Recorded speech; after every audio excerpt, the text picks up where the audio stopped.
This is NC Spin, an unrehearsed discussion on issues of interest to North Carolinians. Now, here is your moderator, Tom Campbell. Welcome. You've heard and read the spin the media and the politicians have put on the issues of the day.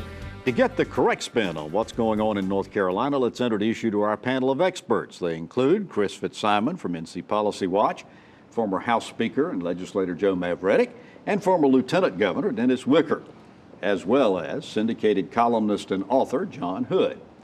We've got another good show for you this week that tries to make sense out of all the lawsuits over HB 2. We're going to discuss the decreased choices but increased prices for Obamacare, and we'll talk about progress on the state budget.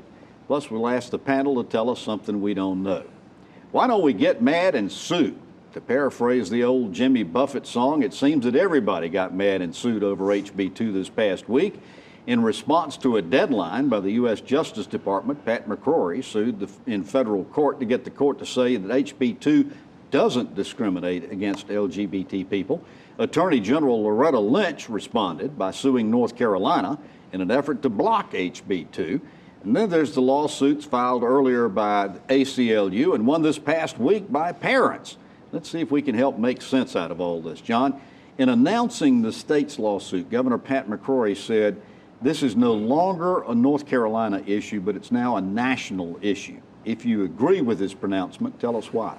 I agree entirely with Governor McCrory's announcement. It's quite correct.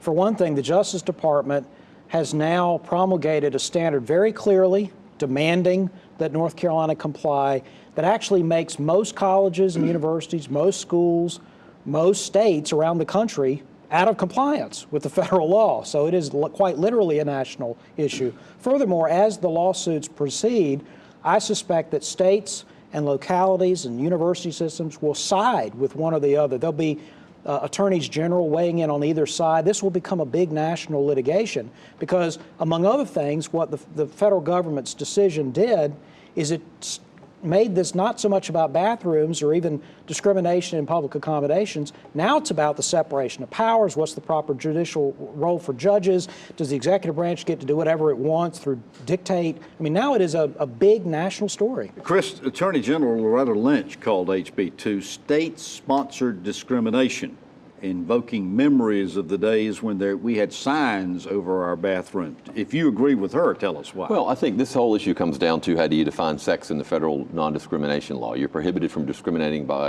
against people based on their sex. Some federal courts, the Equal Opportunity Employment Commission, have interpreted that to mean sexual orientation and gender identity. That's what this ruling from the Justice Department is based on. There have been cases, the 11th District in California, not California, the 11th Circuit, some other federal court cases. This is not unheard of law. I think we're going to see this battle in the courts. It didn't have to go to the courts, number one. Number two, even no matter what happens in the courts, this is still the wrong thing to do for North Carolina. I think it does discriminate against people, and I think it's hurting North Carolina economically and in many other ways. All right, Dennis, you're our resident lawyer.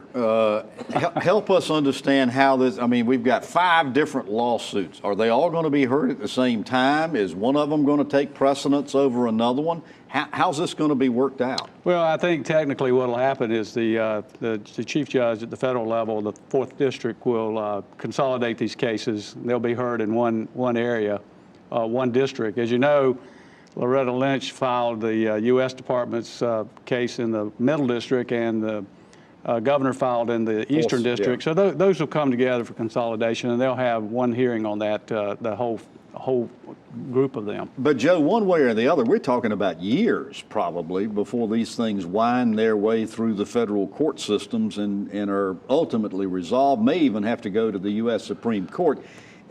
In the meantime, what's going to happen? Well, first of all, I got to tell you, Tom, I'm a little unhappy with the 4 of you because clearly you're not with it. What we're talking about here is not 4 letters of the alphabet.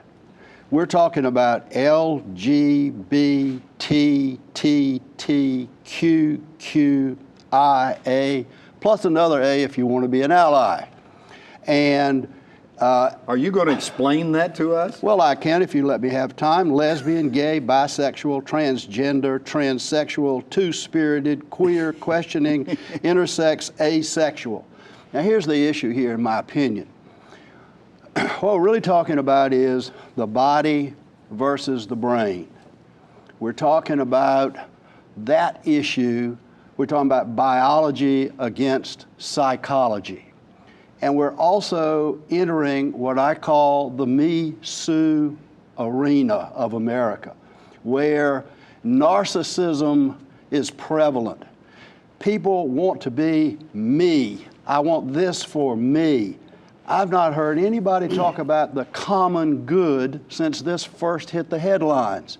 It's all about me. Well, can a white person want to be a black person and then get minority contracts? Can a female want to be a male and go to the beach and not have to wear a top like males do? I think we are bordering on being the most narcissistic, me individually oriented culture on the planet. Well, Interesting. That's a sad statement if you think about the families of kids and teenagers. One of the plaintiffs in this lawsuit, who is a transgender person who goes to the School of the Arts, who's been working with psychologists and psychiatrists her whole life. Her parents have been struggling, trying to figure out what to do. People know Caitlyn Jenner and a lot of other people. These aren't me people. These are people who have a terrible thing. They're trying to figure out how to live their lives the best way they can, not hurt anybody. And I think it's offensive to call them narcissists when they're just trying to live their life and not hurt anybody. Well, I tell you what, we are not politically correct anymore, and I can call it what I want to call it, and that's what free speech is all about. And I can call you on calling it. That's exactly right, and I can live with that. And I can change the subject. All right, John. I don't know, because I want to surf on this wave a little bit more. The federal standard quite literally means that you have a federally protected right. If you are biologically male, identify as female, you're 14 years old, you go to school, you can demand the right to go into the female shower. There is no gray area. There is no reasonable accommodation. Remember, that's what was attempted to be done in Virginia, was to accommodate the needs of a transgendered person. This was a biologically female, identified as male. The school tried to accommodate, make sure this child had privacy. That was unacceptable. That was struck down as unreasonable. So the federal standard is preposterous, and it is never going to stand in the long run if the public has anything to do about it. Now, that is not to say that HB 2 doesn't deserve to be modified. As I've said many times, I think it does. But the Charlotte Ordinance was poorly drafted. HB 2 was overbroad. The federal dictate is the worst of all. It is ridiculous.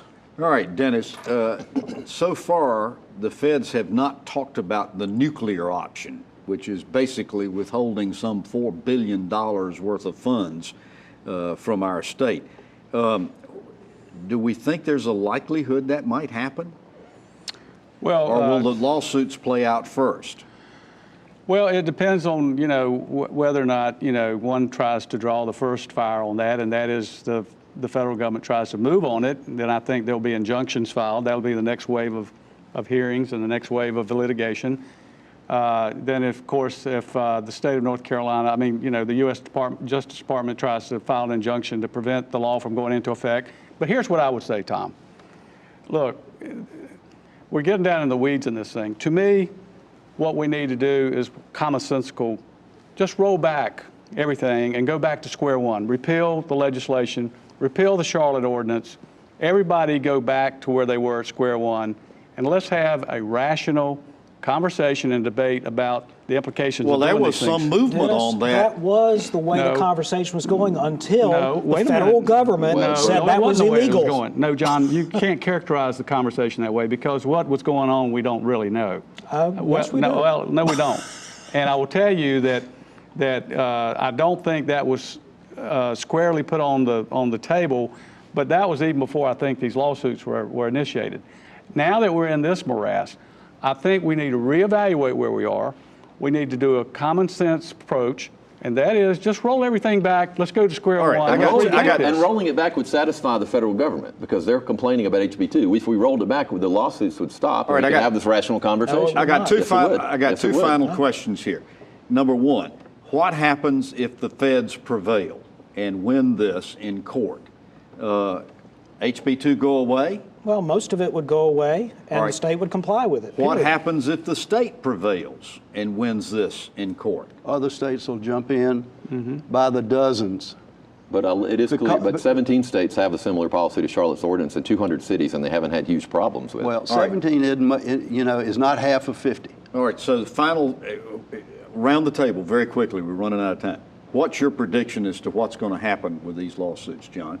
I think that in the long run, there will be a reasonable conversation about changing North Carolina's laws, but only if the federal standard is rejected. Otherwise, it is impossible to have any reasonable accommodation. It's illegal. Dennis, you've said what you would like to happen. What do you think is going to happen? I think that reasonable minds will surface and they'll get it all worked out. I really believe that. Joe? I think we'll continue to see suits based on anecdotal evidence and not what's been the public good. All right. Chris? I think there will be some reasonable accommodation, but that HB2 is about far more. It's about discrimination against gay and lesbian people, not just transgender people. The controversy is not going away, even if the lawsuits do. Well, we thank you for watching NC Spin, either on the air or on YouTube. Here's a reminder, there's much more on our website, ncspin.com or NC Spin on Facebook. You'll find video footage not seen anywhere else, perspective pieces from our panel, and my weekly column. Get more balanced debate from the Old North State on ncspin.com, NC Spin on Facebook, or on Twitter at NC Spin Tweets. NC Spin will return after these messages. Baseball players from other countries are considered guest workers here. Baseball, the previous administration and Congress cut a deal in 2006 allowing foreign players to travel freely across the country. Not so for agriculture guest workers. They're vilified for doing work Americans won't, and they face a mountain of red tape just to get here. Shouldn't American agriculture get the same consideration as baseball? Farm Bureau and Agriculture, we keep North Carolina growing. North Carolina is a great state with great assets. Among them are 180,000 state employees. Our legislators are considering important decisions regarding working conditions, health insurance, retirement benefits, and pay for state employees. Scenic is the one voice at the table when those decisions are being considered. Scenic is revitalized and refocused. A stronger Scenic ensures a more effective voice. Learn more at www.scenic.org. We now return to NC Spin. When the Affordable Care Act was passed, the premise was that everybody in the country would have health insurance. And one of the foundational concepts was that younger people, healthier people, would be put into Obamacare to help keep costs contained and premiums lower. United Healthcare recently announced it was going to pull out of health exchanges in many states, including North Carolina, resulting in 39 counties in our state with only Blue Cross as an insurance provider. Joe, some people are saying that ACA or Obamacare is on a death spiral. Tell me why you agree or disagree with that premise. Well, I disagree. I don't think it's on a death spiral, but I don't think there's going to be a whole lot of changes to it given the gridlock in Washington, D.C. I think that United Healthcare's pullout is a precursor for what Blue Cross Blue Shield is going to do in North Carolina. I think that's just a matter of months. And once again, like other issues that are, quote, resolved in Washington at the federal level, trying to make one shoe fit everybody in the country, this is going to be a terrible thing overall for the United States. Well, let me follow up on that, Dennis, because Blue Cross has announced that they lost $405 million in the first 2 years of Obamacare and have hinted at the fact that they may pull out of the health exchange. What happens if they do? Well, it's going to hurt the Affordable Care Act in North Carolina. I mean, then we're left with no statewide provider. No statewide provider, and I think that's going to open up a whole host of situations for us to make hard decisions about. I think these exchanges are going to come back into play. I think the Medicaid expansion piece is going to come back into play, and you're going to have hundreds of thousands of people without insurance coverage all of a sudden if that happens. So I think somebody's going to have to come to some Well, that terms was my next question. The premium increases last year were 30%, we understand, and that there's another round of big premium increases coming again this year, especially on these people who do not receive any of the federal subsidies. Can we expect more people to be dropping out of this, John? Well, obviously, if you don't get a subsidy, this product is increasingly impossible to justify. The cost of not having insurance is way less than the cost of having it for people who aren't getting a subsidy. Let's remember, the vast majority of the revenue that Blue Cross and all these other providers get on the exchanges is from the government. It's not from the premiums. This is why the claim is sometimes made, no, the actual cost of the plans didn't go up by this much because of subsidy. No, that's the price. The cost clearly went up. It's now being passed on to the government. This is all an attempt. Let me just be blunt about this. All the companies talking about pulling out, they're actually not going to pull out, a lot of them. They're all attempting to try to get Congress to allow the subsidies to go past 2017 when they're supposed to go away. In fact, they want to get the subsidies bigger. They think they're going to win because they think, as Dennis said, the prospect of hundreds of thousands of people in North Carolina or millions of people around the country suddenly losing their plans will be so scary that Congress and the next president will subsidize these insurance companies to a larger extent. That's what they're really going for, is more subsidy. Chris, help us understand, because the whole idea, as we said in the intro to this, was that younger people, healthier people, would be required to take ACA or have health insurance.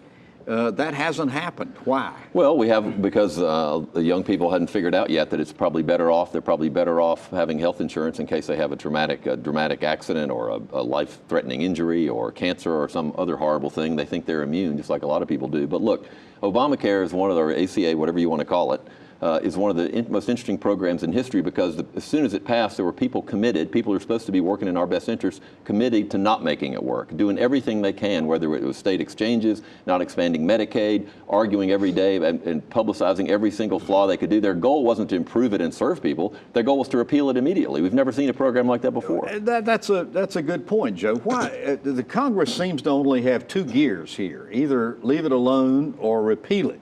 Why hasn't there been some serious effort up in Washington to fix this? Because it does have flaws. I think there are two pieces of this that everybody has been aware of. And the first is, nobody in the Congress really understood what was in the bill. The Speaker of the House said that. We don't know what it's in it. Let's enact it and see what happens. Well, now we know what happens. The other thing is that people in Congress aren't foolish. They have some sense of history. And the clearest combination is connect ADA with the highway, interstate highway system.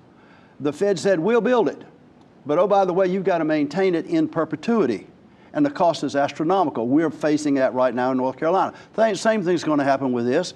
The government says, don't worry about it. We're going to pay 80% here, 70% here. But one of these days, the states are going to inherit taking care of all of it. Is this going to have an effect over whether our state legislature decides whether to expand Medicaid or not? I hope so. John? Well, certainly if the exchanges begin to unravel into death spiral, that is not going to be an argument for expanding Medicaid. I don't know how in the world somebody would have twisted around that way. It's going to be an argument to start over and come up with something that is more rational. Well, isn't it interesting that the Republicans have had 7 years now of Obama's presidency, and they've still not passed a comprehensive health care plan and sent it to them? This entire time, all they've done is to have ceremonial votes about repealing the plan, and they have no plan of their own. All they want to do is make sure his plan doesn't work. That's not why we elected him. Well, we have a plan. After these messages, we're going to talk about the state budget. NC Spin will return after these messages. Closed. A sign you're seeing too often, especially on abandoned grocery stores and markets. When these stores close, we all lose. We lose the healthy North Carolina grown fresh produce, and our farmers lose local outlets to sell what they grow. The Healthy Corner Store Initiative can change this by providing resources to local small store owners so they can stock and sell fresh fruits and vegetables. Find out how you can get involved at ncallianceforhealth.org. You only get one pair of eyes. Keeping them healthy is critical to your quality of life. Members of the NC Optometric Society know this. These highly skilled doctors have the latest technology and the medical training to care for your eyes and the eyes of those you love. Make sure you visit your optometrist for an eye exam on a regular basis. For more information on keeping your eyes healthy or to find the right optometrist for you, visit nceyes.org. Remember, healthy eyes, healthier lives. You sleep on concrete till your body get immune to concrete. My mom got my brother and I up and said, come on, we're leaving. I became homeless in the beginning of this year. When I was about 4 or 5 years old, our house caught fire. I used to see my brother. If he see me, he'd turn and go the other direction. We did the only thing that we could think of, and we went to a Salvation Army shelter. You know, we don't have this, like, what's your background look like? We just say, what do you need? I remember the man from the Salvation Army coming down with a box of clothes. The Salvation Army officer bought my brother and I an ice cream cone. Last week, my brother walked up to me and he just started a conversation. Today I've given my life to the Salvation Army because I remember what somebody did for me, my brother, and my mom over 30 years ago. The Salvation Army for me means hope. Compassion. Family. Support.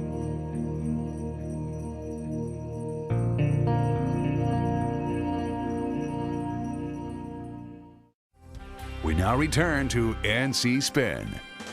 Legislative leaders have agreed upon a spending cap for the budget due to begin July 1. Governor McCrory had asked for a 2.8% increase. Lawmakers agreed on 2.3%, meaning our state budget would be $22.225 billion.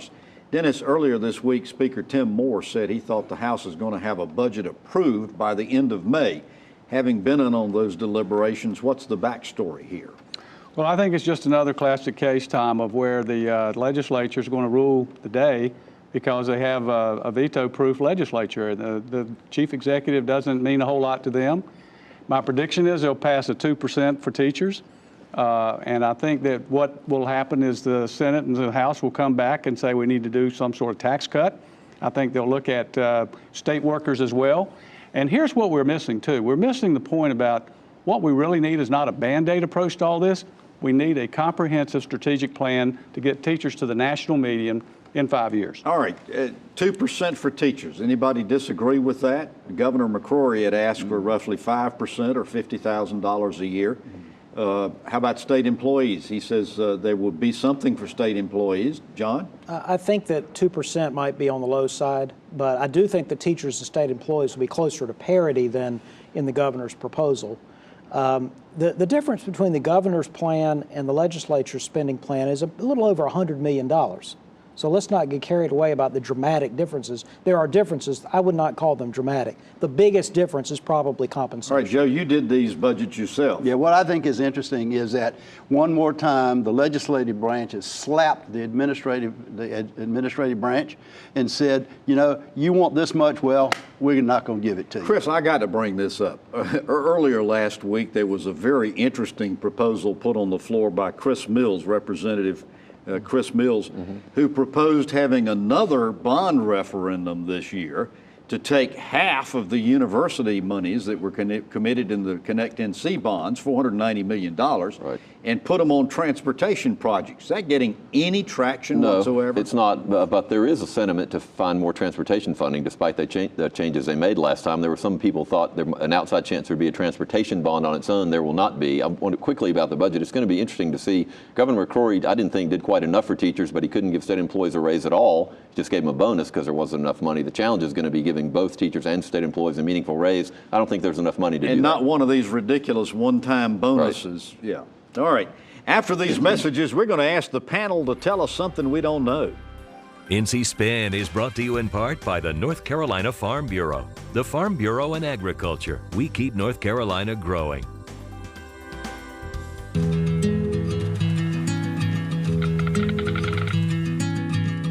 The cost of everything has gone up dramatically over the last 75 years.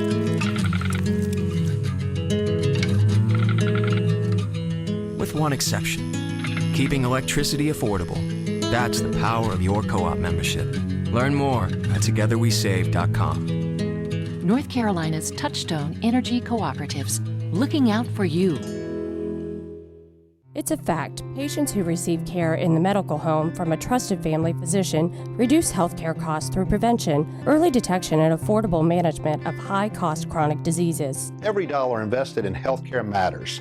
Let's invest them wisely, building on North Carolina's medical home model. Better health begins with a medical home, a trusted family physician, the best return on our healthcare investment. Learn about the importance of medical homes at ournchealthcare.com.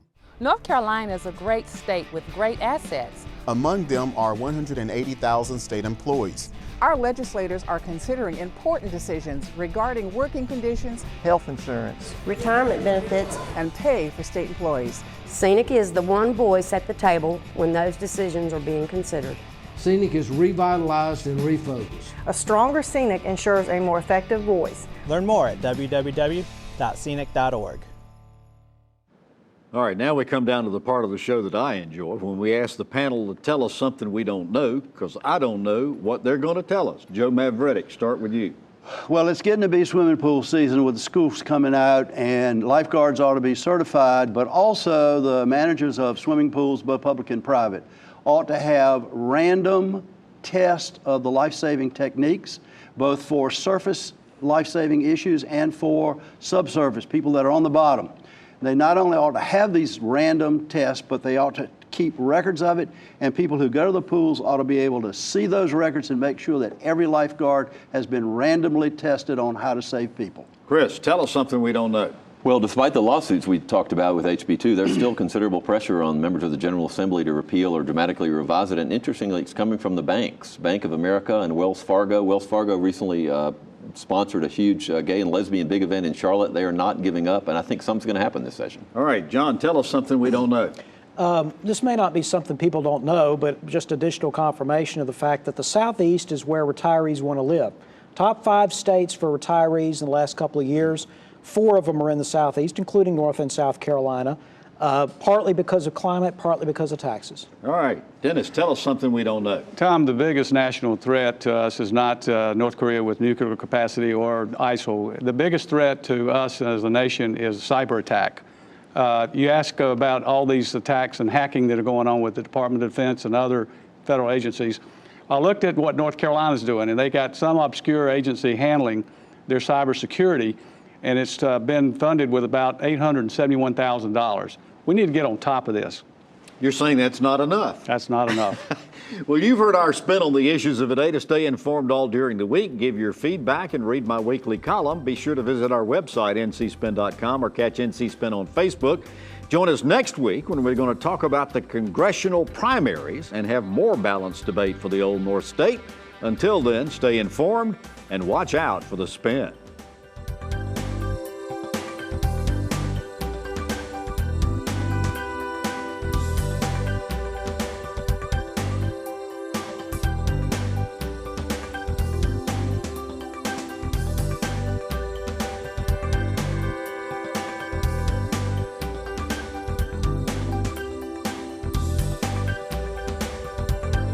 Join us next week and get the spin on issues facing our state.